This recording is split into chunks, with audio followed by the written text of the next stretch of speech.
Hello दोस्तों, good morning. एक बार फिर से आप सभी को धीरज सीटेट एकेडमी में स्वागत है। तो दोस्तों, पिछले जो आप देखे होंगे वीडियो हिस्ट्री का 700 प्रश्न का हिस्ट्री का पार्ट 1, पार्ट 2, पार्ट 3 में हम लेकर आए। अब आप सब ने उसे बहुत ज़्यादा प्यार दिया है, हर किसी ने लाइक किया है और व्यू तो बहुत अच्छा गया है। यानी कि हमें लग रहा है कि आप लोग भी अच्छे मेहनत से उसको देख रहे हैं।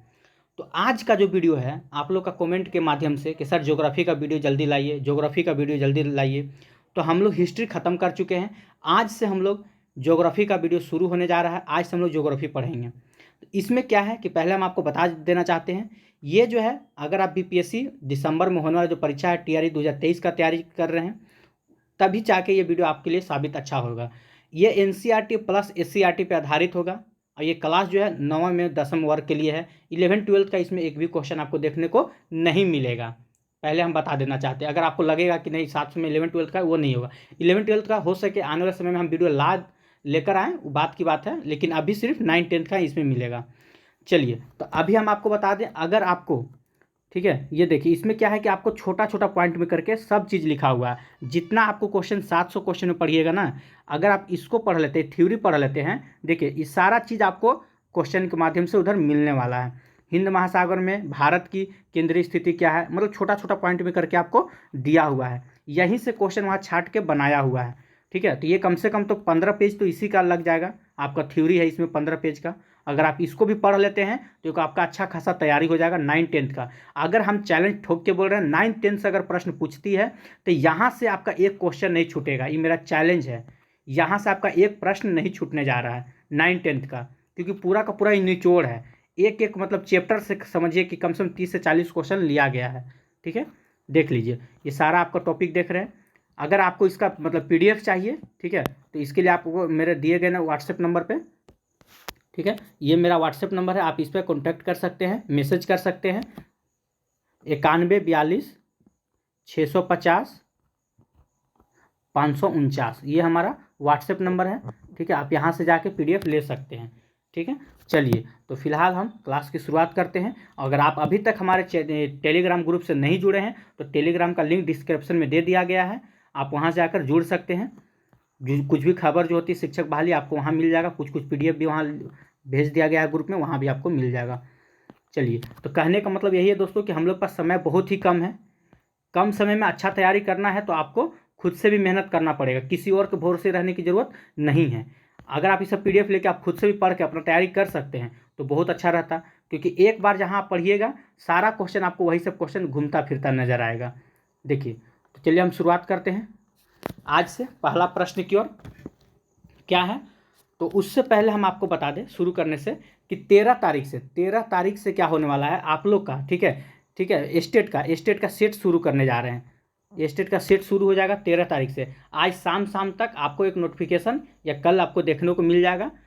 और 13 तारीख से सेट शुरू होगा। ये सब आपका बंद हो जाएगा, जितना भी चल रहा है ये सब थ्योरी या मतलब 700 का क्वेश्चन, इसको बंद करके 13 तारीख से हम लोग सेट की ओर चलेंगे। इसीलिए आप जितना पढ़ना है पीडीएफ लेकर पढ़ लीजिए, क्योंकि जब सेट शुरू होगा तो बहुत सा क्वेश्चन इस पीडीएफ से आपको सेट में देखने को मिलेगा। ठीक है, चलिए तो वीडियो की शुरुआत करते हैं। तो पहला क्वेश्चन की ओर चलते हैं, थोड़ा सा जूम कर लेते हैं, आइए। और जो लोग अभी ऑनलाइन देख रहे हैं, आप लोग से एक छोटा सा निवेदन है कि इस वीडियो को थोड़ा शेयर कर दें और सब्सक्राइब जरूर करें अगर आप हमारे चैनल से नए जुड़े हैं, और लाइक जरूर करें। तो एक बार आप लोग शेयर कर दीजिए थोड़ा अपने अपने दोस्त मित्र के पास ग्रुप में। चलिए तो शुरुआत करते हैं। क्वेश्चन आज का पहला प्रश्न क्या है, पहला प्रश्न है कि क्षेत्रफल की दृष्टि से भारत का विश्व में कौन सा स्थान है। ठीक है, ये आपको हम जब ज्योग्राफी का बुक भी पढ़ा रहे थे तो आपको बता दिए थे। ठीक है, कौन सा स्थान है, तो 7वां स्थान है। देखिए, शुरू में 10-15 क्वेश्चन आप लोग का पढ़ा हुआ होगा, उसके बाद आपका पढ़ा हुआ नहीं होगा, क्योंकि ये जल्दी में हम वीडियो बनाए हैं ज्योग्राफी के, तो उसमें सारा क्वेश्चन दिए हुए थे, यहीं से हम दिए थे। ठीक है, अगले देखते हैं। भारत के अक्षांशीय एवं देशांतरीय विस्तार में लगभग कितना डिग्री का अंतर है। ठीक है, तो कितना डिग्री का अंतर है, तो 30 डिग्री का अंतर होता है। ठीक है, चलिए अगला चलते हैं। हम लोग 200 प्रश्न को आज कवर करने वाले हैं, याद रखिएगा, हम लोग टोटल 200 प्रश्न को कवर करने वाले हैं। आइए, भारत की मानक मध्याह्न रेखा का मान कितना है। तो भारत का मानक मध्याह्न रेखा का मान कितना है, तो 3 का आंसर क्या हो जाएगा, इसका आंसर हो जाएगा 82.5 डिग्री। चलिए 4 नंबर क्वेश्चन देखते हैं। भारत की स्थलीय सीमा रेखा तटीय सीमा रेखा से लगभग कितनी बड़ी है? ठीक है, तो कितनी बड़ी है? तो ये आपका दुगनी हो जाएगा। नेक्स्ट क्वेश्चन की ओर चलते हैं, क्वेश्चन नंबर 5 की ओर, कि भारत एवं चीन के बीच, ठीक है, किस सीमा रेखा का नाम क्या है? मतलब इन दोनों के बीच में कौन सी सीमा रेखा है? ये भी क्वेश्चन आप लोग का पढ़ा हुआ है। कौन सी सीमा रेखा हो जाएगा? तो मैकमोहन रेखा हो जाएगा। ठीक है, और रेड क्लिफ की अगर बात करें, अगर ऑप्शन नंबर 8 देख रहे हैं आप, रेड क्लिफ, ये भारत और पाकिस्तान के बीच में है। ठीक है, याद रखिए, भारत और पाकिस्तान के बीच में है। चलिए अगला क्वेश्चन देखते हैं। कर्क रेखा किस राज्य से नहीं गुजरती है? तो कर्क रेखा किस राज्य से नहीं गुजरती है? आप जानते हैं, राजस्थान से गुजरती है, छत्तीसगढ़ से गुजरती है, त्रिपुरा से गुजरती है। किस राज्य से नहीं गुजरती है? तो उड़ीसा से नहीं गुजरती है। आइए अगला प्रश्न की ओर चलते हैं। क्वेश्चन नंबर 7 क्या है? देखिए, भारत का सबसे पूर्वी देशांतर कौन सा है? ठीक है, तो भारत का सबसे पूर्वी देशांतर कितना है? ये आप लोग को बताया गया था। यहाँ पे शायद आपका आंसर ऑप्शन में गलत लिखा हुआ है। ठीक है, अगर आप PDF लेते हैं तो सुधार लीजिएगा, ये आपका आंसर गलत दिया हुआ है। आपसे पूर्वी देशांतर पूछा जा रहा है ना, तो पूर्वी देशांतर कितना होता है? 97 डिग्री 25। ठीक है, 97 डिग्री 25 होता है। ठीक है, आपका ऑप्शन 1 हो जाता है, यहाँ पे 97 होता है। ठीक है, चलिए खैर आगे चलते हैं। याद रखिएगा, भारत का पूर्वी देशांतर कितना है? तो 97 डिग्री 25 मिनट। ठीक है, चलिए अगला क्वेश्चन की ओर चलते हैं। क्वेश्चन नंबर 8 क्या है? कि उत्तराखंड, उत्तर प्रदेश, बिहार, पश्चिम बंगाल और सिक्किम की सीमाएं किस देश को छूती है? तो किस देश को छूती है? 8 का आंसर क्या हो जाएगा? तो 8 का आंसर हो जाएगा आपका नेपाल। ये भी क्वेश्चन हम आप लोग को करवा चुके थे। चलिए अगला देखते हैं। ग्रीष्म अवकाश में आप यदि करवती जाना का चाहते हैं, या कावरती होता है, यहाँ पे थोड़ा मिस्टेक हो गया है, जाना चाहते हैं, तो किस केंद्र शासित प्रदेश या किस केंद्र शासित क्षेत्र में जाएंगे? तो इसका आंसर क्या हो जाएगा? लक्षद्वीप, क्योंकि लक्षद्वीप की राजधानी कहाँ है? तो कावारती। याद रखिएगा, यहाँ पे थोड़ा मिसप्रिंट है। आगे चलते हैं। अगला क्वेश्चन क्या है? Question number 10। मेरे मित्र एक ऐसे देश के निवासी हैं जिस देश की सीमा भारत के साथ नहीं लगती है, तो आप बताइए वह कौन से देश के हैं? तो कौन सा देश के हो जाएंगे? तो ये हो जाएगा आपका तजाकिस्तान। नेक्स्ट क्वेश्चन को चलते हैं। Question number 11। भारत का क्षेत्रफल कितना है? ये भी आप लोग का पढ़ाया हुआ था। भारत का क्षेत्रफल कितना है? तो कितना हो जाएगा? 32.8 लाख वर्ग किलोमीटर। भारत का क्षेत्रफल कितना है? 32.8 लाख वर्ग किलोमीटर। अगला क्वेश्चन की ओर चलते हैं। इनमें किस राज्य में सूर्योदय पहले होता है? मतलब सबसे पहले सूर्योदय किस राज्य में होता है? तो किस राज्य में होता है? तो अरुणाचल प्रदेश में होता है। ठीक है, नेक्स्ट क्वेश्चन की ओर चलते हैं। क्या है? मैकमोहन लाइन क्या है? तो मैकमोहन लाइन क्या है? बताइए, इसके बारे में आप क्या जानते हैं? तो ये क्या है? तो भारत और चीन के बीच अंतर्राष्ट्रीय सीमा रेखा है। मैकमोहन लाइन क्या है? तो भारत और चीन के बीच में अंतर्राष्ट्रीय सीमा रेखा है। अगला पॉइंट की ओर चलते हैं, क्वेश्चन नंबर 14 की ओर।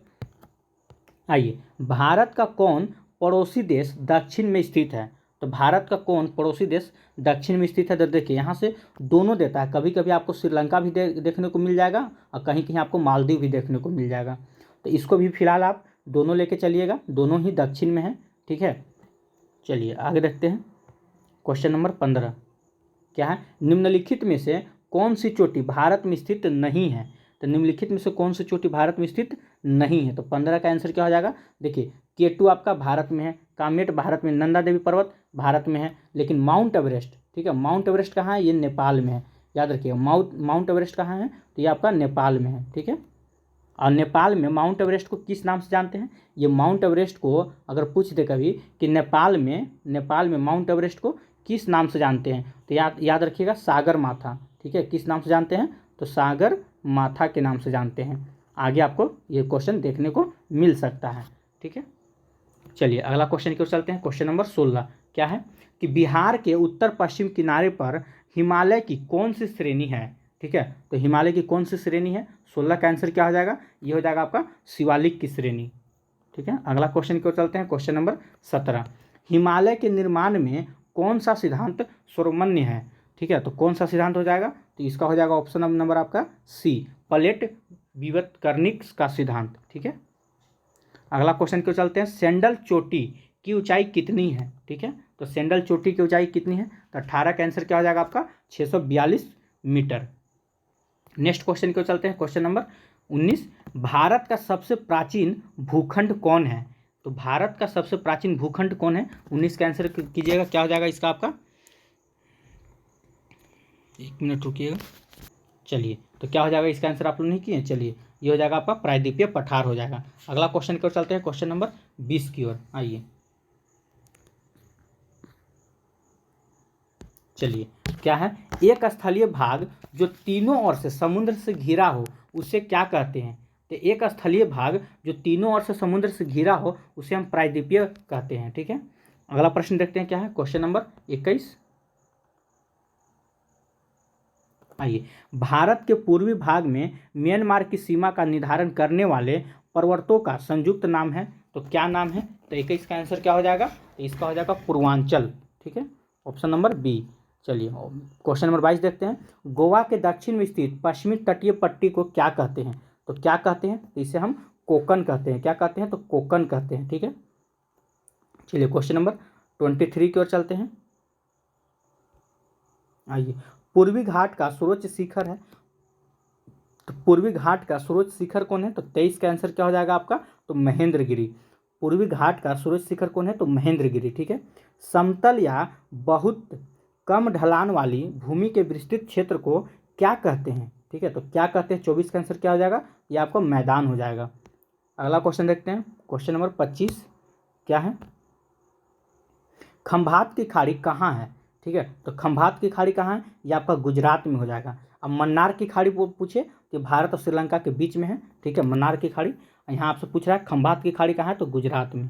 अगला क्वेश्चन की ओर चलते हैं, क्वेश्चन नंबर 26 क्या है, कि बिहार के उत्तर पश्चिम किनारे पर हिमालय की कौन सी श्रेणी है? ठीक है, तो याद रखिएगा उत्तर पश्चिम किनारे पर आपसे पूछ रहा है। ठीक है, अब कौन सी श्रेणी है? तो उत्तर पश्चिम में कौन हो जाएगा? शिवालिक की श्रेणी हो जाएगा। अगला क्वेश्चन देखते हैं, हिमालय के निर्माण में कौन सा सिद्धांत सर्वमान्य है? तो ये पहले भी हम लोग क्वेश्चन पीछे भी कर चुके हैं। तो प्लेट विवर्तनिक का सिद्धांत हो जाएगा, ऑप्शन नंबर सी। अगला क्वेश्चन चलते हैं, क्वेश्चन नंबर 8। देखिए बहुत फेमस क्वेश्चन हो सकता है क्योंकि आप बिहार का एग्जाम दे रहे हैं बीपीएससी का, तो ये क्वेश्चन आपके लिए खास करके इंपॉर्टेंट हो सकता है। ठीक है, लक्ष्मी सागर झील किस राज्य में स्थित है? ठीक है, तो ये किस राज्य में स्थित है? तो ये आपका बिहार में, याद रखिएगा। बिहार से झील के बारे में आप याद रखिएगा। चलिए अगला क्वेश्चन को चलते हैं, निम्न में से कौन लवणीय झील है? तो लवणीय झील कौन है इसमें से? तो ये हो जाएगा सांभर झील। सांभर झील कहाँ है? तो याद रखिएगा राजस्थान में। ठीक है, सांभर झील कहाँ है? तो राजस्थान में। चलिए आगे देखते हैं, गंगा नदी पर गांधी सेतु किस शहर के निकट अवस्थित है? तो किस शहर के निकट अवस्थित है? तो 30 का क्या हो जाएगा? तो पटना। अगला क्वेश्चन देखते हैं, कौन सी नदी भ्रंश घाटी से होकर बहती है? तो कौन सी नदी भ्रंश घाटी से होकर बहती है? 31 का आंसर क्या हो जाएगा? तो ये हो जाएगा आपका तापी। चलिए अगला क्वेश्चन देखते हैं, क्वेश्चन नंबर 32 क्या है, आइए, कौन सी नदी प्रायद्वीपीय भारत की सबसे लंबी नदी है? तो कौन सी नदी प्रायद्वीपीय भारत की सबसे लंबी नदी है? तो 32 का आंसर क्या हो जाएगा? ये हो जाएगा आपका गोदावरी। ठीक है, कौन हो जाएगा? तो गोदावरी हो जाएगा। ठीक है, देखिए नर्मदा और तापी नदी जो है ना, ये ताप्ती जो होता है, नर्मदा और ताप्ती, ये किस ओर जाके गिरती है? बंगाल की खाड़ी में कि अरब सागर में? कभी कभी पूछ दिया जाता है, नर्मदा और ताप्ती नदी किस ओर जाके गिरती है? बंगाल की खाड़ी या अरब सागर? तो याद रखिएगा अरब सागर में। नर्मदा और तापी नदी किधर गिरती है? तो अरब सागर में गिरती है। कभी कभी ये पूछ दिया जाता है। चलिए अगला क्वेश्चन को चलते हैं, सिंधु जल समझौता कब हुआ था? तो सिंधु जल समझौता कब हुआ था? 33 का आंसर क्या हो जाएगा? 1960 में। ठीक है, सिंधु जल समझौता कब हुआ था? तो 1960 में। अगला प्रश्न की ओर चलते हैं, क्वेश्चन नंबर 34। आइए, क्या है, सांगपो किस नदी का उपनाम है? ठीक है, तो सांगपो किस नदी का उपनाम है? तो हो जाएगा ब्रह्मपुत्र का। ठीक है, याद रखिएगा सांगपो ब्रह्मपुत्र का उपनाम है। अगला क्वेश्चन देखते हैं क्या है, इनमें से गर्म जल का प्राप्त कौन है? तो गर्म जल का प्राप्त कौन है? तो ये हो जाएगा आपका ब्रह्मकुंड। ठीक है, ऑप्शन नंबर सी हो जाएगा आपका। अगला देखते हैं, कोसी नदी का उद्गम स्थल कहाँ है? तो कोसी नदी का उद्गम स्थल कहाँ है? तो गोसाई धाम। ठीक है, ऑप्शन नंबर सी हो जाएगा। चलिए नेक्स्ट क्वेश्चन को चलते हैं,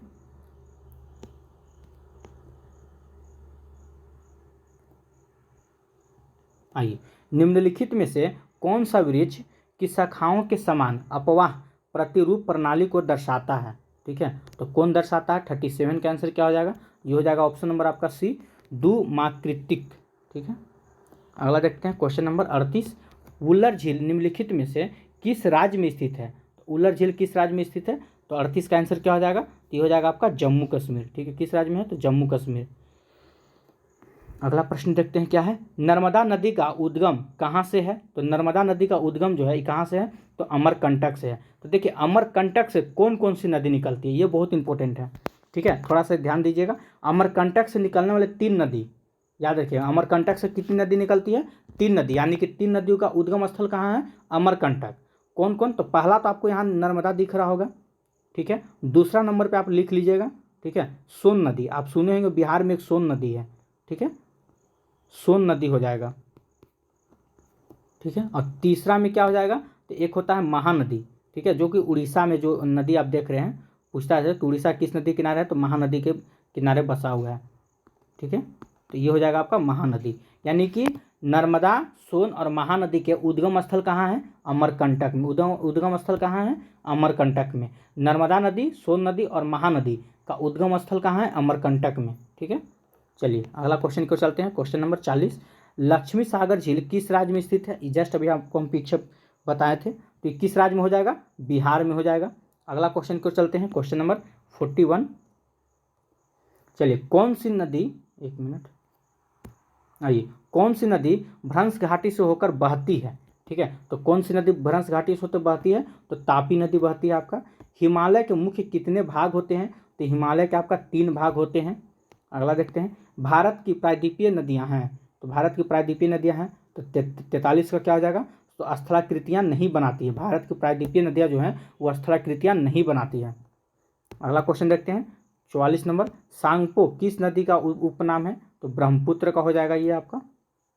चलिए 45 नंबर क्वेश्चन देखते हैं क्या है। जाड़े में तमिलनाडु के तटीय भागों में वर्षा का क्या कारण है? बताइए, जाड़े में तमिलनाडु के तटीय भागों में वर्षा का क्या कारण है? 45 का क्या हो जाएगा? उत्तर पूर्वी मानसून। ठीक है, क्या हो जाएगा? उत्तर पूर्वी मानसून। 46 नंबर क्वेश्चन की ओर आते हैं। दक्षिण भारत के संदर्भ में कौन सा तथ्य गलत है? आपको इसमें गलत बताना है। ठीक है, तो 56 का क्या हो जाएगा? तो इसका ऑप्शन नंबर आपका 1 हो जाएगा, दैनिक तापांतर कम होता है। ये बात बिल्कुल गलत है, दैनिक तापांतर जो कम नहीं होता है।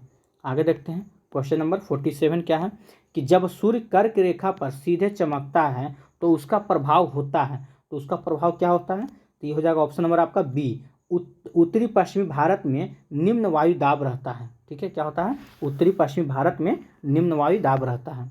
चलिए अगला क्वेश्चन की ओर चलते हैं। क्वेश्चन नंबर 48, ये 48 में क्या है? विश्व में सबसे अधिक वर्षा किस स्थान पर होती है? तो विश्व में सबसे अधिक वर्षा किस स्थान पर होती है? यही क्वेश्चन आपका स्टेट में भी पूछा हुआ था, एक लड़का ने इसमें के बताया था। ये क्वेश्चन आपका स्टेट में पूछा हुआ है। ठीक है, तो मासीम राम। ठीक है, चलिए अगला क्वेश्चन को चलते हैं। मई महीने में पश्चिम बंगाल में चलने वाली धूल भरी आंधी को क्या कहते हैं? ठीक है, तो क्या कहते हैं? तो 49 का आंसर क्या हो जाएगा? तो इसका आपका राइट आंसर हो जाएगा ऑप्शन नंबर सी, काल बैसाखी कहते हैं। क्या कहते हैं? काल बैसाखी कहते हैं। अगला क्वेश्चन चलते हैं क्वेश्चन नंबर 50 की ओर कि भारत में दक्षिण पश्चिम मानसून का आगमन कब से होता है? तो भारत में दक्षिण पश्चिम मानसून का आगमन कब से होता है? तो 50 का आंसर क्या हो जाएगा? तो याद रखिएगा 1 जून से। जाड़े में सबसे ज़्यादा ठंडा कहाँ पड़ता है?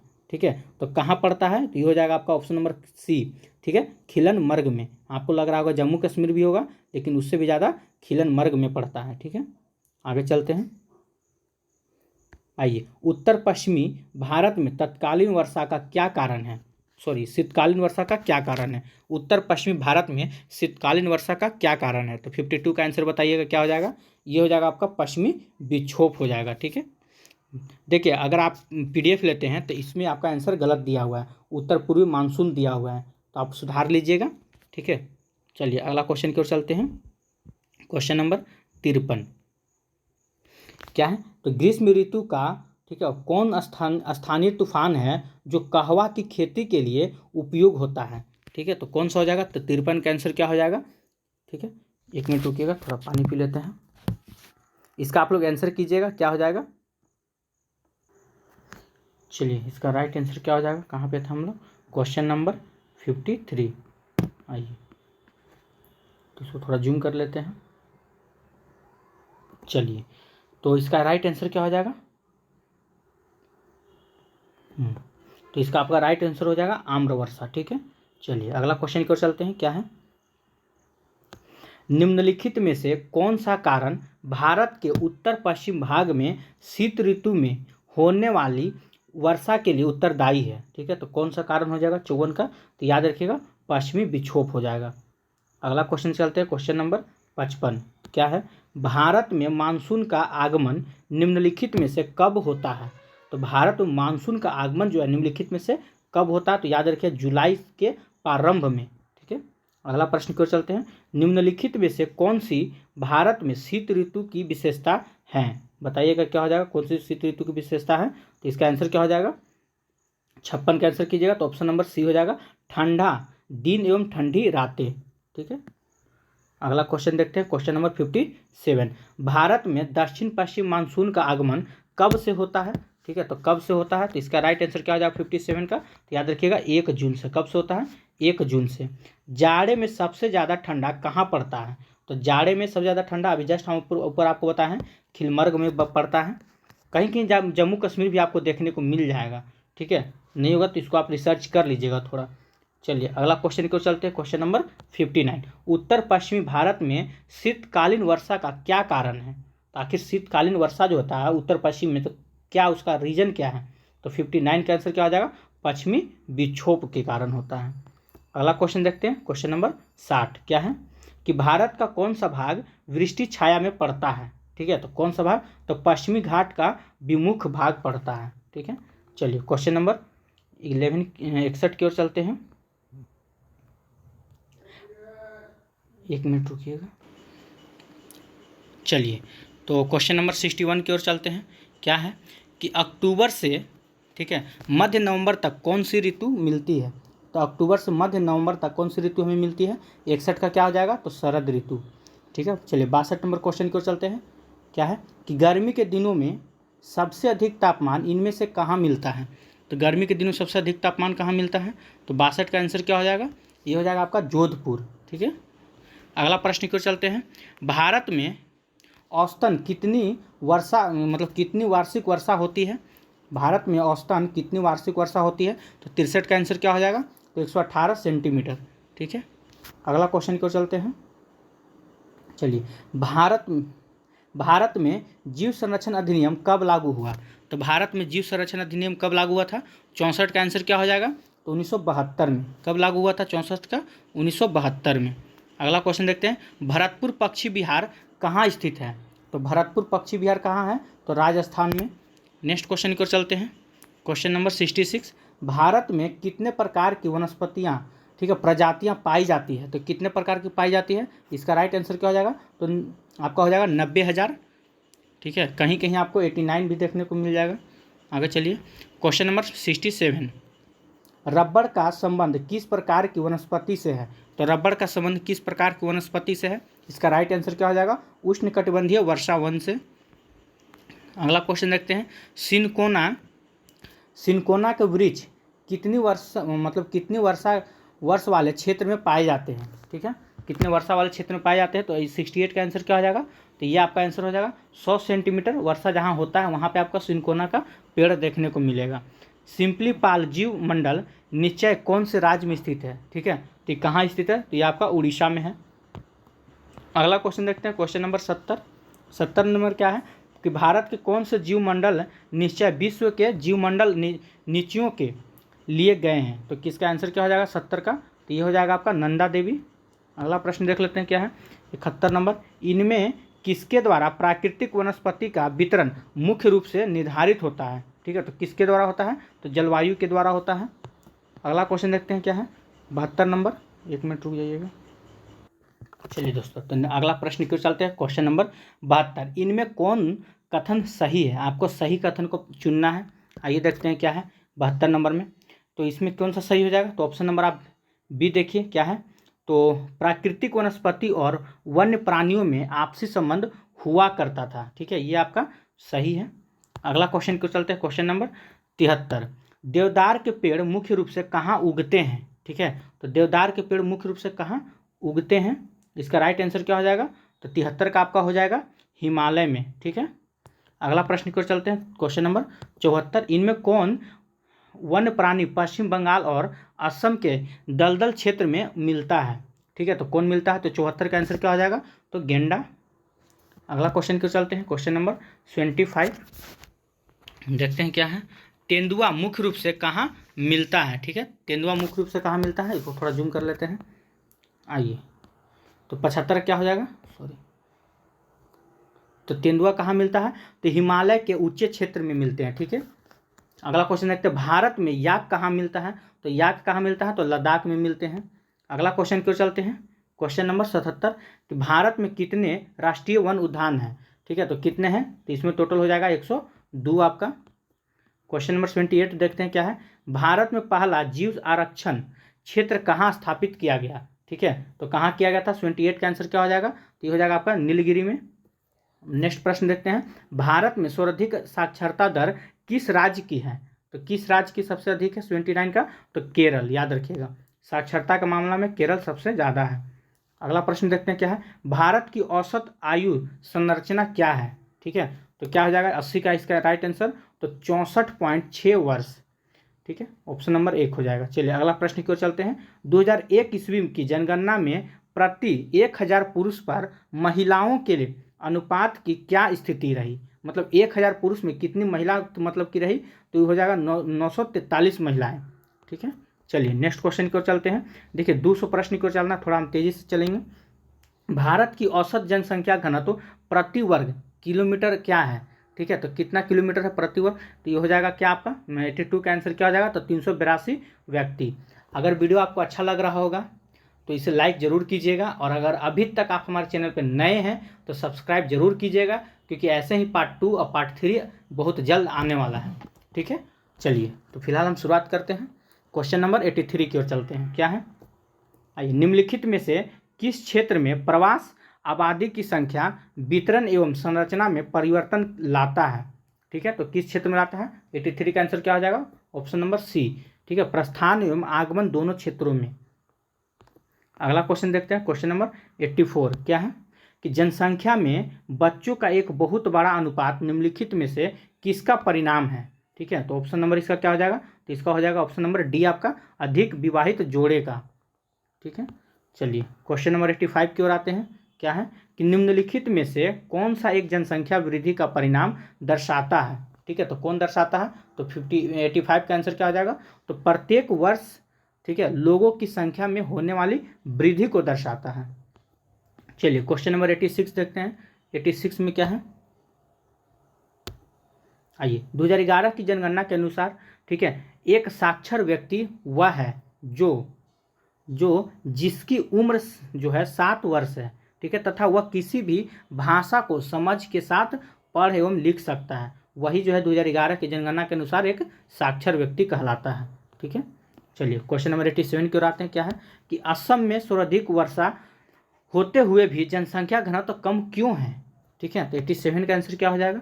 आइए देखते हैं 87 का आंसर क्या हो जाएगा? तो 87 का आपका हो जाएगा ऑप्शन नंबर डी। ठीक है, क्या है? वन, पहाड़ी भूमि और अवस्थाकर जलवायु के कारण होते हैं। चलिए अगला क्वेश्चन देखते हैं, क्वेश्चन नंबर 88 क्या है कि पश्चिमी पठार में घनी जनसंख्या नहीं मिलने का क्या कारण है? चलिए, तो क्या कारण है ज़रा सोचिए आप भी। तो इसका ये कारण था, देखिए यहाँ पे नीचे में लिखा हुआ है, यहाँ वर्षा का अभाव है और जमीन ऊंची नीची है। ठीक है, ऑप्शन नंबर क्या हो जाएगा? तो डी हो जाएगा आपका। 89 नंबर क्वेश्चन को चलते हैं। 89 में क्या है कि छोटा नागपुर पठार पर यत्र तत्र घनी जनसंख्या क्यों मिलती है? तो क्यों मिलती है, 89 का आंसर क्या हो जाएगा? तो ये आपका हो जाएगा right answer option number C, वहाँ उद्योगों का विकास हुआ है। ठीक है, चलिए 90 नंबर क्वेश्चन की ओर आते हैं। केरल में घनी जनसंख्या क्यों मिलती है? तो केरल में घनी जनसंख्या आखिर क्यों है? तो देखते हैं क्या है, वहाँ शिक्षा का अत्यधिक प्रसार है, तो ये तो सही बात है। वहाँ के लोगों का जीवन स्तर ऊंचा है, ये भी आपका सही बात है। वहाँ कृषि एवं उद्योग का विकास हुआ है, तो ये भी आपका सही बात है। यानी क्या हो जाएगा? उपयुक्त में से सभी आपका राइट आंसर हो जाएगा। नेक्स्ट क्वेश्चन की ओर चलते हैं, क्वेश्चन नंबर 91। आइए, जनसंख्या की प्राकृतिक वृद्धि में कौन सहायक है? तो कौन सहायक है? 91 का आंसर क्या हो जाएगा? तो इसका राइट आंसर हो जाएगा जन्म दर का आर्थिक होना। ठीक है, चलिए 92 नंबर क्वेश्चन देखते हैं। ग्रामीण जनसंख्या का प्रतिशत पिछले 100 वर्षों में घटकर कितना आ गया है? तो कितना आ गया है 92 का क्या हो जाएगा? तो 68.8% हो गया है। ठीक है, 93 नंबर देखते हैं। नेपाल की सीमा भारत के किस राज्य से मिलती है? तो नेपाल की सीमा जो है भारत के किस राज्य से मिलती है? तो सिक्किम से मिलती है। चलिए 94 नंबर क्वेश्चन देखते हैं। महाभारत लेख क्या है? तो महाभारत लेख क्या है? तो पर्वत श्रृंखला है। ठीक है, चलिए क्वेश्चन नंबर 95 देखते हैं। गंडक नदी को नेपाल में किस नाम से जाना जाता है? तो गंडक नदी को नेपाल में नारायणी के नाम से जाना जाता है। ठीक है, चलिए अगला प्रश्न देखते हैं। नेपाल में माउंट एवरेस्ट को क्या कहा जाता है? तो नेपाल में माउंट एवरेस्ट को सबसे शुरू में ही आपको हम बताए थे कि सागर माथा कहा जाता है, हम लिख कर भी बताए थे आपको इस वीडियो की शुरुआत में। नेपाल में माउंट एवरेस्ट को क्या कहा जाता है? तो सागर माथा कहा जाता है।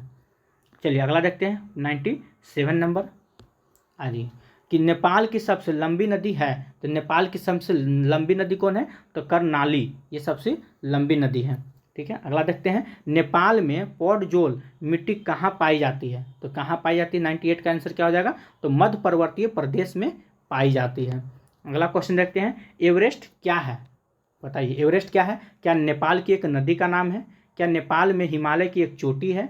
क्या नेपाल में सोने की खान है? क्या नेपाल का एक पहाड़ी नगर है? तो नेपाल क्या है बताइए? तो आप भली भांति जानते हैं नेपाल क्या है। तो नेपाल में हिमालय की एक चोटी है, ठीक है, जिसका नाम क्या है? माउंट एवरेस्ट ना। माउंट एवरेस्ट की अगर ऊंचाई कभी पूछे तो 88-48 याद रखिएगा, लेकिन दिन प्रतिदिन थोड़ा बढ़ता जा रहा है, कहीं कहीं आपको 49, अगर 88-48 ऑप्शन में ना दिखे तब आप 88-49 मार दीजिएगा। ठीक है, चलिए अगला क्वेश्चन की ओर चलते हैं। क्वेश्चन नंबर 100 क्वेश्चन की ओर चलने से पहले अगर अभी तक आप हमारा वीडियो को लाइक नहीं किए हैं तो लाइक कर दीजिए। अगर आप सब्सक्राइब नहीं किए हैं तो चैनल को सब्सक्राइब कर दीजिए और बेल आइकन जरूर बजाइएगा, क्योंकि अगर हम वीडियो अपलोड करें तो मेरा वीडियो सबसे पहले आप तक जरूर पहुँचे। चलिए तो 100 नंबर क्वेश्चन की ओर चलते हैं। क्या है आइए, मकालू क्या है? तो मकालू क्या है? तो याद रखिएगा हिमालय का, एक मिनट, ऑप्शन नंबर 1 हो जाएगा आपका, हिमालय का एक उच्च शिखर है। मकालू क्या है? तो हिमालय का एक उच्च शिखर है। ठीक है, धवलगिरी कहाँ है? तो धवलगिरी कहाँ है? 101 का आंसर क्या हो जाएगा? तो ये आपका नेपाल में है। चलिए अगला प्रश्न क्यों चलते हैं। चलिए क्या है, इनमें कौन नेपाल की नदी नहीं है? तो इसमें कौन नेपाल की नदी नहीं है? तो 102 का आंसर क्या हो जाएगा? तो गंडक नदी नेपाल की नदी नहीं है। नेपाल का सबसे विकसित उद्योग कौन है? तो नेपाल का सबसे विकसित उद्योग कौन है? 103 का क्या हो जाएगा? तो पर्यटन उद्योग। ठीक है, यह आपका सबसे विकसित उद्योग है। 4 में आइए, महाभारत लेखक क्या है? तो महाभारत लेख क्या है? तो अभी जस्ट ऊपर में हम आपको बताए हैं क्या है, तो पर्वत श्रृंखला है। आगे देखते हैं, भूटान की राजधानी कहाँ है? तो भूटान की राजधानी कहाँ है ये तो बताने की जरूरत नहीं होना चाहिए, थिम्पू में है। चलिए आइए 106 नंबर देखते हैं, भूटान में, ठीक है, हिमालय की सर्वाधिक ऊंचाई कितनी है? देखिए भूटान में पूछ रहा है हिमालय की सर्वाधिक ऊंचाई, तो 106 का आंसर क्या हो जाएगा? तो याद रखिएगा 7554 मीटर। कितनी है? 7554 मीटर। भूटान में औसत वार्षिक वर्षा होती है तो कितना होती है? 107 का आंसर क्या हो जाएगा? तो ये हो जाएगा 250 सेंटीमीटर। कितना होती है? तो 250 सेंटीमीटर। अगला क्वेश्चन देखते हैं, क्वेश्चन नंबर 108। क्या है कि भूटान के कितने प्रतिशत क्षेत्र पर वनों का विस्तार है? तो भूटान के कितने प्रतिशत क्षेत्र पर वनों का विस्तार है? 108 का क्या हो जाएगा? तो 70%। अगला देखते हैं, भूटान की साक्षरता दर कितना प्रतिशत है? तो भूटान की साक्षरता दर कितना प्रतिशत है? तो 42%। देखिए ये जो देश चल रहा है ना, पता है ये क्या चल रहा है? भारत के पड़ोसी देश एक चैप्टर है, जब आप पढ़िएगा 9th क्लास का ज्योग्राफी तो लास्ट में एक 6ठा नंबर या 7वां नंबर पे एक चैप्टर है भारत का पड़ोसी देश। तो भारत के टोटल 7 पड़ोसी देश हैं, तो 7 पड़ोसी देश को आपको वहाँ से क्वेश्चन निकाल के दिया हुआ है। ठीक है, चलिए अगला क्वेश्चन देखते हैं, क्वेश्चन नंबर 110। 110 में क्या है आइए, कि किस पड़ोसी देश के पश्चिम में सिक्किम है? ठीक है, तो किस पड़ोसी देश के पश्चिम में सिक्किम है? तो 110 का आंसर क्या हो जाएगा? तो भूटान का। भूटान की सबसे ऊंची चोटी कौन है? तो भूटान की सबसे ऊंची चोटी कौन है? तो याद रखिएगा कुला कागड़ी। ठीक है, ऑप्शन नंबर सी हो जाएगा आपका। अगला क्वेश्चन देखते हैं, भूटान का कितना प्रतिशत भाग वनों से आच्छादित है? ठीक है, तो कितना प्रतिशत भाग है? 112 का क्या हो जाएगा? तो 68%। ठीक है, कितना प्रतिशत? 68%। इनमें कौन नदी भूटान की नहीं है? तो भूटान की इनमें से कौन सी नदी नहीं है? तो 113 का आंसर क्या हो जाएगा? महानंदा। ठीक है, चलिए अगला प्रश्न क्यों चलते हैं। क्वेश्चन नंबर 114 क्या है? भूटान का मुख्य पशु कौन है? तो भूटान का मुख्य पशु कौन है? 114 का क्या हो जाएगा? तो याक हो जाएगा। भूटान का व्यापारिक केंद्र कौन है? तो भूटान का व्यापारिक केंद्र कौन है? 115 का क्या हो जाएगा? तो फुत सोलिंग हो जाएगा। ठीक है, ऑप्शन नंबर डी। अगला क्वेश्चन क्यों चलते हैं। Question number 116। देखिए वीडियो अगर आप देख रहे हैं तो वीडियो को पूरा देखिएगा। जब तक कि आप 200 क्वेश्चन नहीं देखिएगा एक दिन में, अगर 200 प्रश्न नहीं देख सकते हैं तो क्या कर सकते हैं आप?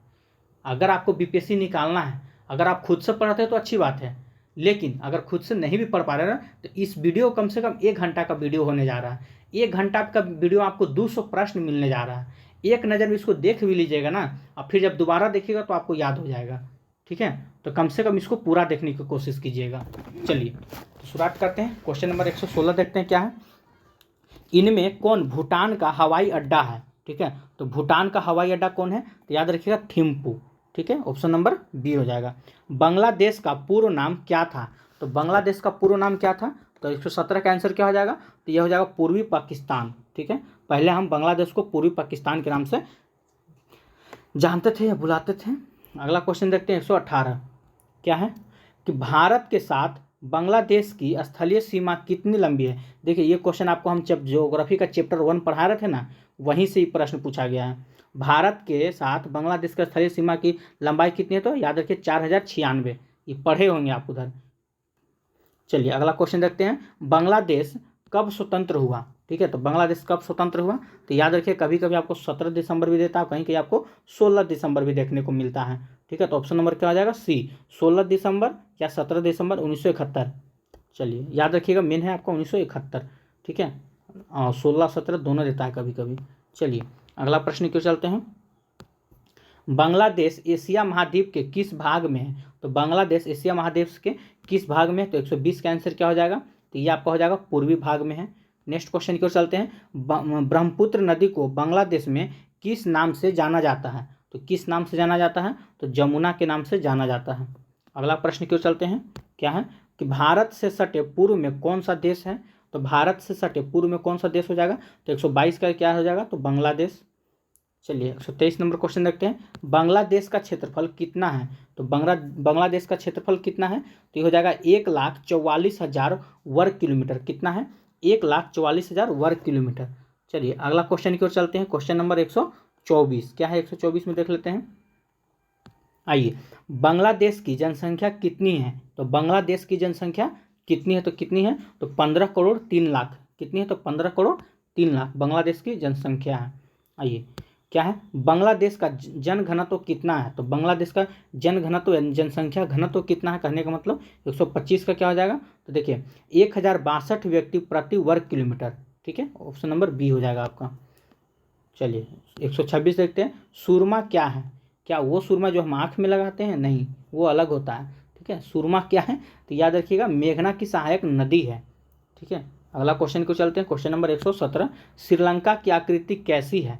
तो श्रीलंका की आकृति कैसी है? 127 का आंसर क्या हो जाएगा? अंडाकार है। ठीक है, अगला क्वेश्चन देखते हैं। क्या है? 128 नंबर क्या है? पिदूर तालगाला श्रीलंका का एक प्रमुख स्थलाकृति है।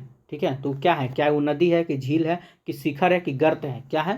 तो इसका राइट आंसर क्या हो जाएगा? तो वो शिखर है। श्रीलंका की राजधानी कहाँ है? तो याद रखिए श्रीलंका की राजधानी कहाँ है? कोलंबो है। ठीक है, आइए अगला प्रश्न की ओर चलते हैं। अगर वीडियो आपको अच्छा लग रहा होगा तो इसको लाइक ज़रूर कीजिएगा। अगर आपको पीडीएफ की चाहिए तो पीडीएफ के लिए आपको हमें दिए गए नंबर पे कॉल या एसएमएस कर सकते हैं। खास करके एसएमएस कीजिएगा, कॉल ना ही करेंगे तो चलेगा। 9142 650 549। ठीक है, ये हमारा व्हाट्सएप नंबर है। आप इस पर एसएमएस करके पीडीएफ ले सकते हैं। ठीक है, और एक बात, हाँ, पीडीएफ के लिए आपको 51 रुपये शुल्क जमा करने होंगे, जिसमें आपको 9 to 12, ठीक है, 9 to 12 तक का पीडीएफ मिल जाएगा। लेकिन आपका जो सब्जेक्ट होगा ना वही मिलेगा। अगर आपका हिस्ट्री हो और ज्योग्राफी हो तो यही मिलेगा। ये नहीं कि history, geography, political science, economics सब आप ले लीजिएगा। ठीक है, तो अगर आपको पीडीएफ चाहिए, जैसा चाहिए, एनसीईआरटी, एससीईआरटी सब आपको मिलेगा 9 से लेके 12 तक का, मात्र 51 रुपये में। चलिए तो आगे चलते हैं। कहाँ थे हम लोग? हाँ आइए, क्या है कि भारत से श्रीलंका को अलग करता है। तो भारत को श्रीलंका से कौन अलग करता है? तो पाक जल संधि अलग करता है। श्रीलंका में लोकतंत्र की स्थापना कब हुई थी? तो श्रीलंका में लोकतंत्र की स्थापना कब हुई थी? 1956 में। याद रखिएगा, श्रीलंका में लोकतंत्र की स्थापना कब हुई थी? 1956 में। अगला क्वेश्चन क्यों चलते हैं, क्वेश्चन नंबर 132। क्षेत्रफल श्रीलंका का क्षेत्रफल कितना है? ठीक है, तो श्रीलंका का क्षेत्रफल कितना है? 132 का क्या हो जाएगा? तो लगभग 66,000 वर्ग किलोमीटर, लगभग 66,000 वर्ग किलोमीटर। अगला पॉइंट देखते हैं, जाफना प्रायद्वीप श्रीलंका का कौन सा भाग है? ठीक है, तो कौन सा भाग है? तो 133 का क्या हो जाएगा? उत्तरी भाग है। कौन सा? उत्तरी भाग है।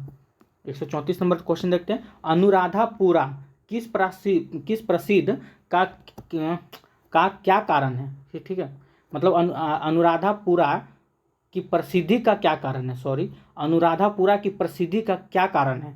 तो 134 का आंसर क्या हो जाएगा? तो यह इसका आपका राइट आंसर हो जाएगा ऑप्शन नंबर बी, यह प्राचीन काल में राजधानी नगर रहा। ठीक है, अगला क्वेश्चन क्यों चलते हैं, क्वेश्चन नंबर 135। श्रीलंका विषुवत रेखा से कितनी दूरी पर स्थित है? श्रीलंका जो है विषुवत रेखा से कितनी दूरी पर स्थित है? तो 135 का क्या हो जाएगा? तो यह हो जाएगा आपका 5 डिग्री के दूरी पर स्थित है, उत्तर में।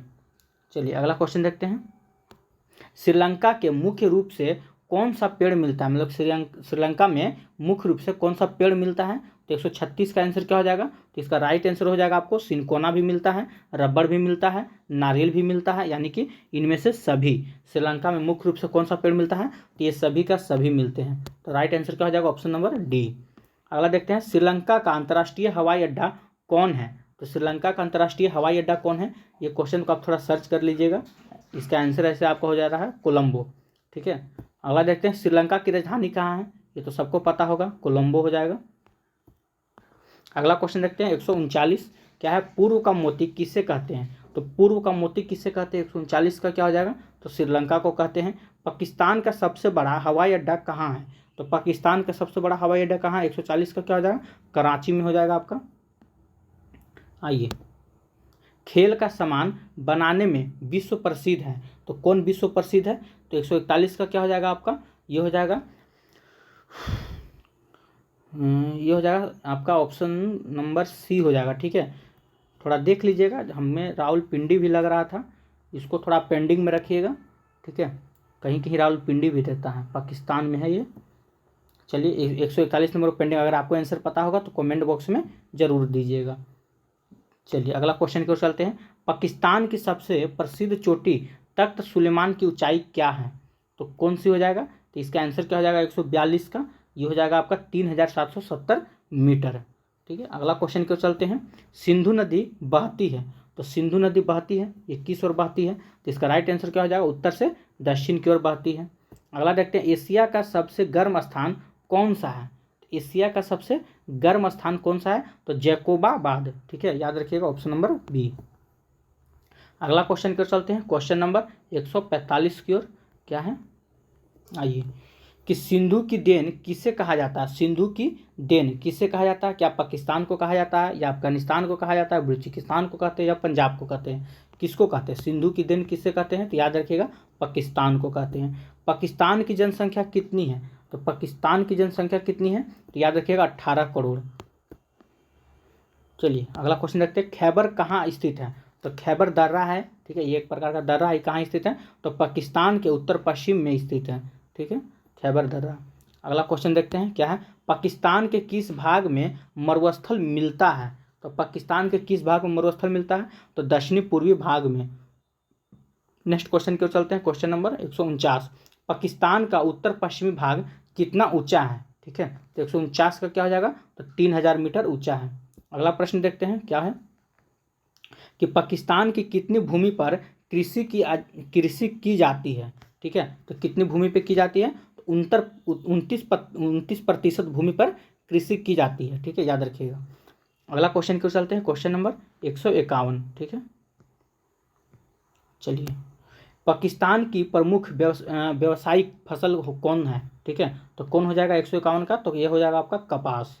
चलिए, दो नदियों के बीच की भूमि को क्या कहते हैं? तो दो नदियों के बीच की भूमि को दोआब कहते हैं। ठीक है, अगला प्रश्न देखते हैं, पाकिस्तान में प्राकृतिक गैस का मुख्य क्षेत्र है? तो तो कौन सा है? तो पाकिस्तान में प्राकृतिक क्षेत्र का तो सुई। ठीक है, अगला प्रश्न क्यों चलते हैं, कौन सी मापक विधि सर्वाधिक मान्य है? 154 का क्या हो जाएगा? तो निरूपक भिन्न।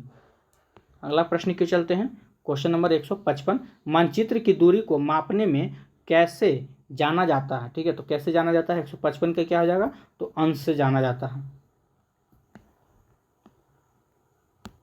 ये मापनी में मतलब मापनी में हर व्यक्त करता है, तो किसको करता है? तो धरातल की दूरी को। मापनी में क्या हर व्यक्त करता है? तो धरातल की दूरी को व्यक्त करता है।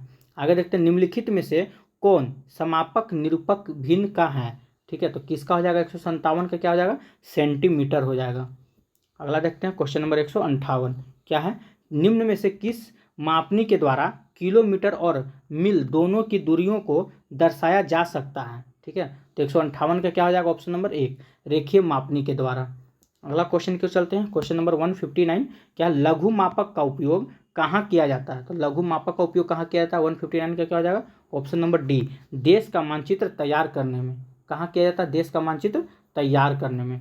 चलिए क्वेश्चन नंबर 160 की ओर चलते हैं। अगर आपको वीडियो अच्छा लग रहा होगा तो प्लीज़ लाइक ज़रूर कीजिएगा। अगर अभी तक आप हमारे चैनल को सब्सक्राइब नहीं किए हैं तो सब्सक्राइब जरूर कीजिएगा। आइए 160 नंबर क्वेश्चन देखते हैं, दीर्घ मापक का उपयोग कहाँ किया जाता है? तो दीर्घ मापक का उपयोग कहाँ किया जाता है? 160 का आंसर क्या हो जाएगा? ये हो जाएगा किसी नगर का मानचित्र तैयार करने में। अगर आप किसी नगर का मानचित्र को तैयार कर रहे हैं तो वहाँ आपको दीर्घ मापक का उपयोग करना पड़ेगा।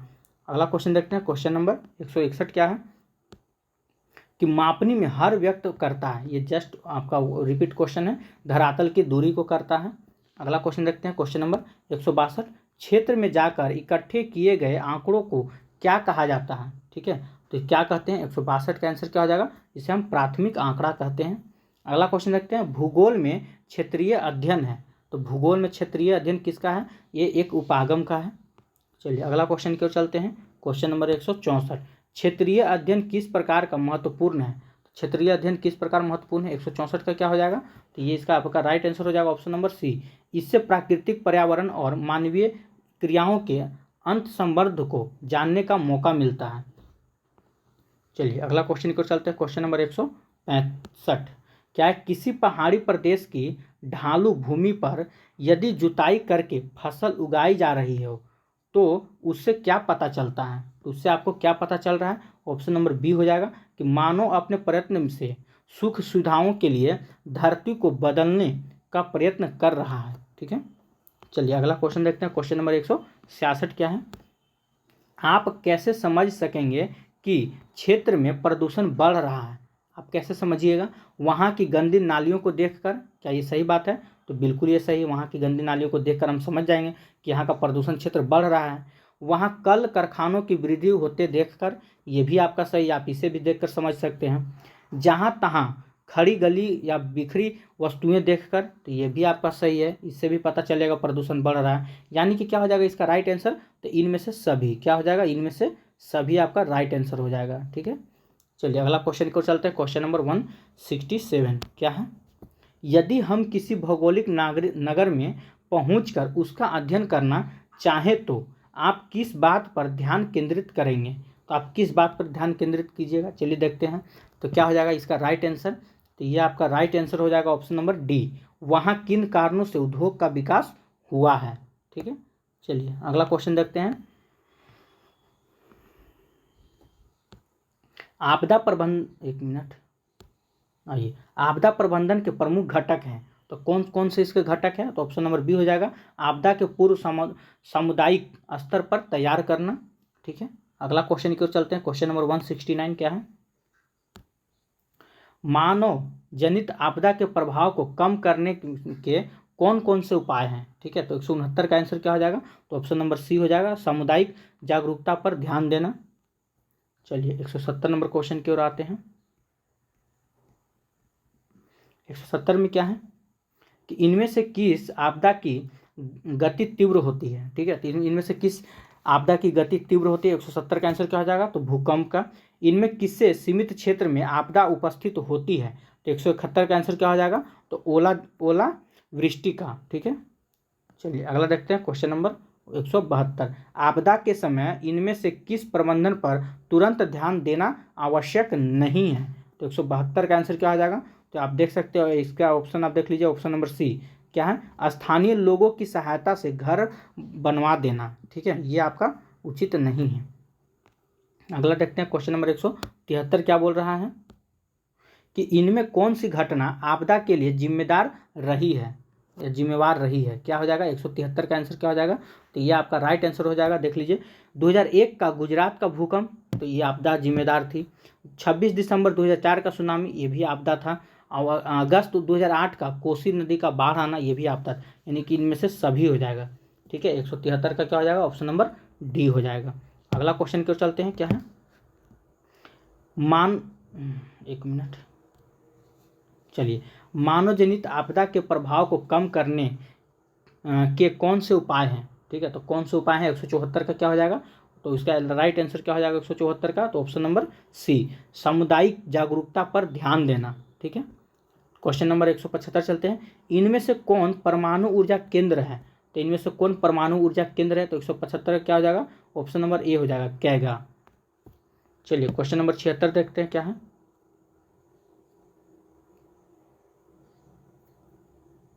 चलिए, हिरोशिमा किस देश में है? तो हिरोशिमा कहाँ है? तो जापान में है। आपको पहले भी बता चुके हैं। हिरोशिमा पे बम कब गिरा था? देखिए इसको अच्छा से थोड़ा समझ लीजिए। हिरोशिमा पर अगर कभी पूछ दे कि हिरोशिमा जापान में, इस पर बम कब गिरा था? तो 6 अगस्त को। ठीक है, हिरोशिमा पे 6 अगस्त 1945 को बम गिराया गया था, याद रखिएगा। ठीक है, और जो बम गिराया गया था उस बम का नाम क्या था? कभी कभी ये भी पूछ देता, उस बम का नाम क्या था? तो लिटिल बॉय। ठीक है, उस बम का नाम क्या था? तो लिटिल बॉय उस बम का नाम था। ये आपको कहाँ गिराया था? तो 6 अगस्त को 1945 को हिरोशिमा पे। आप पूछ दे नागासाकी पे बम कब गिरा था? तो 9 अगस्त को। ठीक है, 9 अगस्त को गिरा गया था 1945 में। अब इसका नाम क्या था? इसका क्या नाम था? तो फैटमैन, याद रखिएगा। इस बम का क्या नाम था जो नागासाकी पे गिराया गया था? तो फैटमैन नाम था। ठीक है, चलिए अगला क्वेश्चन क्यों चलते हैं। क्वेश्चन नंबर 178 में देखते हैं क्या है। आइए, भोपाल में रासायनिक गैस रिसाव कब हुआ था? तो भोपाल में रासायनिक गैस रिसाव कब हुआ था? 1984 में। तुतिकोरिन में 1997 ईस्वी में गैस रिसाव से कौन सी बीमारी उत्पन्न हुई थी? तो कौन सी बीमारी उत्पन्न हुई थी? तो इसका ऑप्शन नंबर सी हो जाएगा, उल्टी होना एवं छाती में जलन होना। ठीक है, जलन होना क्या है? आगे देखते हैं क्वेश्चन नंबर 180 देखते हैं। अम्लीय वर्षा का सर्वाधिक प्रभाव कहाँ पड़ा? ठीक है, तो 180 का आंसर क्या हो जाएगा? तो ये आपका हो जाएगा 180 का ऑप्शन नंबर 2। ठीक है, दामोदर घाटी क्षेत्र में। 181 नंबर देखते हैं। डेंगू बीमारी का क्या कारण है? तो डेंगू बीमारी का क्या कारण है? 181 का आंसर क्या हो जाएगा? तो एक बर्तन में अधिक समय तक पानी रहने से, अगर एक बर्तन में अधिक समय तक आप पानी रख देते हैं तो क्या होगा? तो डेंगू का मतलब वहाँ से डेंगू होने का खतरा बना रहता है। ठीक है, चलिए अगला क्वेश्चन की ओर चलते हैं। क्वेश्चन नंबर 182 क्या है?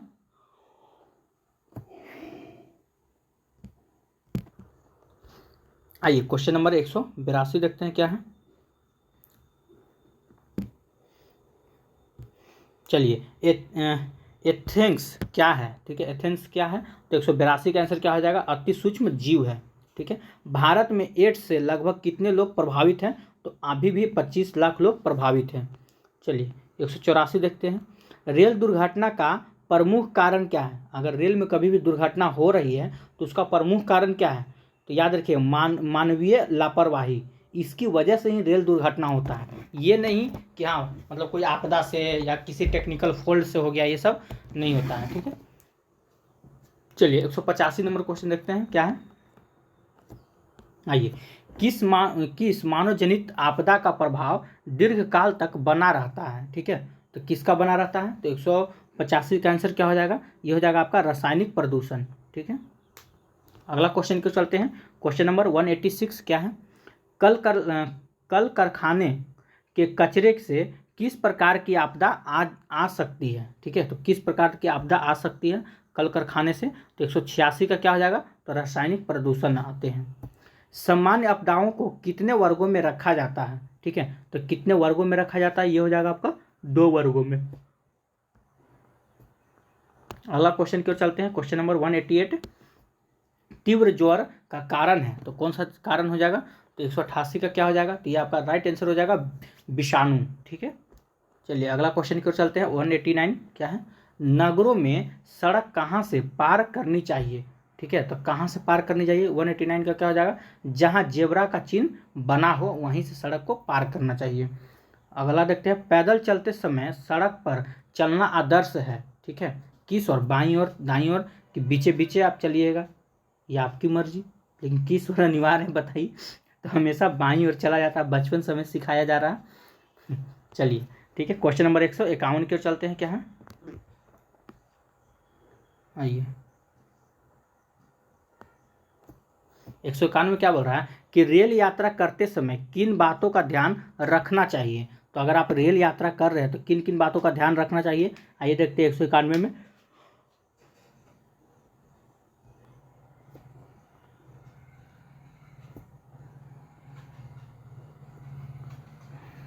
तो 191 का आंसर क्या हो जाएगा?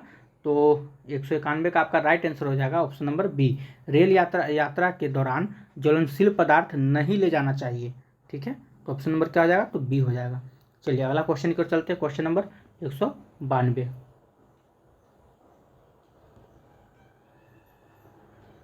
क्या है? दूषित जल और दूषित वायु से कौन सी बीमारी होती है? तो 192 का राइट आंसर क्या हो जाएगा? तो याद रखिए, हैजा भी होता है, प्लेग भी होता है, कालाजार भी होता है, इनमें से सभी। अगला क्वेश्चन की ओर चलते हैं। क्वेश्चन नंबर 193 क्या है? इनमें कौन वृहत आपदा है? ठीक है, तो 193 का राइट आंसर क्या हो जाएगा? तो आग लगना। ठीक है, अगला क्वेश्चन की ओर चलते हैं। क्वेश्चन नंबर 194 क्या है? आतंकवाद किस प्रकार की आपदा है? ठीक है, तो 194 क्या है? यह वृहत आपदा है।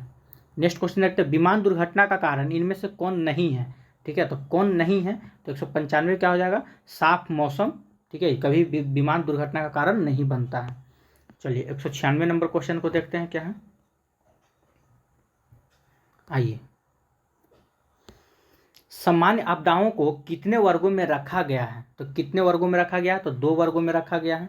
नेक्स्ट क्वेश्चन देखते हैं। क्या है? 197 नंबर, आपदा प्रबंध के 3 प्रमुख अंगों में कौन एक निम्नलिखित में आप शामिल नहीं है? तो कौन शामिल नहीं है? 197 क्या हो जाएगा? ऑप्शन नंबर सी हो जाएगा आपका, आपदा के बाद निश्चित करना। चलिए अगला क्वेश्चन देखते हैं। 198 नंबर क्या है? तो प्रत्येक ग्रीष्म ऋतु में कौन सी आपदा लगभग निश्चित है? ठीक है, तो 198 का क्या हो जाएगा? तो आगजनी। 199 नंबर क्वेश्चन देखते हैं। क्या है?